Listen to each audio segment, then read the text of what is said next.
বহুদিন পর গৌতমের পরিচিত মধ্যদেশবাসী আর একজন ব্রাহ্মণ সে গ্রামে এসে উপস্থিত।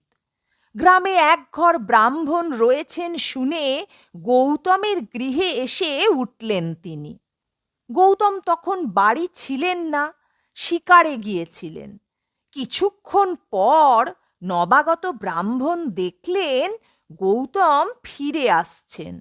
তার হাতে ধনুর্বাণ, কাঁধে কয়েকটি শিকার করা হাঁস, সারা শরীর হাঁসের রক্ত মাখা। গৌতমের জীবনের এই শোচনীয় পরিণতি দেখে ব্রাহ্মণটি খুবই দুঃখিত হলেন।